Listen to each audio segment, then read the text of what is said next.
I met my boyfriend's ex for the first time. Now I want them to get back together. I have been with my boyfriend, Danny, for nearly a year now. He never talks or nearly touches the topic about his ex-wife, Mare, to me. The only thing I know about them is that they have a 5-year-old son whom he visits or brings to his home every weekend. His son graduated from daycare recently and Mare invited him for dinner as it is the request of their child. Danny asked me to come. Although I hesitated at first, he insisted on bringing me. Saturday came and we went to Mare's house for dinner. I expected her to be rude to me but she welcomed us warmly. She's casual and very polite and even introduced me to their child. Her house is very welcoming, clean, and smells fragrant. It's home. I asked her if I could do something to help her prepare the dinner while their child and Danny are playing. She told me she can manage and told me to go ahead and bond with the boys. We had dinner and she and Danny were very casual. Not too friendly, but not too salty. They're not distant either. Mare didn't say something that would make me uncomfortable, but rather asked questions about me and anything you would normally talk about during a first meet. I know she's a good mother as their son, Ian, is very polite, giggly, and behaved. I noticed how both of them would answer every question Ian asked even if it was a silly question. I also noticed how Danny looked at Mare. Their sadness and love. I know it as he never looks at me that way. When we were about to go home, Mare packed me some food when I mentioned I live alone and always eat takeaway. This really touched my heart.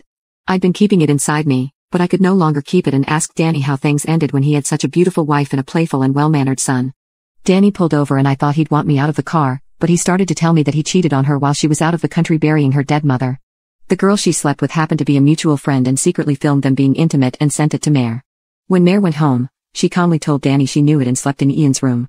He didn't hear a word from her, a single cuss, or anything hurtful. She just flatly said, "Serve the divorce papers and I'll sign it. Just make sure I have sole custody and you have visitation days."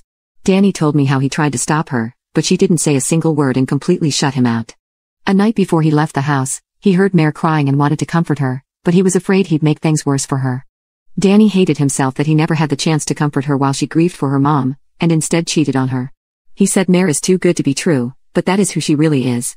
Always available for her family and friends and even to his family and friends. He'd cook for his friends while they watch football and have beer together. Visits his mom and dad, and bake cookies for them. Babysits his nephews and she never once complains about taking care of Ian. She never nags at Danny and is very patient about everything. This was the first time I saw him cry. He's a big man yet here he was sobbing uncontrollably. He's apologizing to me and told me he likes me and didn't use me to move on. This whole revelation didn't make me think that I am being used. I felt his pain and I felt his love for his family. I asked him why he cheated and he said he was drunk and didn't even know it happened. After that conversation, he was still the same, but I was not. I felt like I was in the way. Mare is still single and she had mentioned that she wanted to focus on raising Ian and pursuing her law studies. I loved Danny, but I could not and did not want to compete with Mare. I wanted to break up with him and help him get back together with her. So, I decided to meet with Mare and ask her side of the story. I also told her beforehand what the meeting is all about so as not to shock her and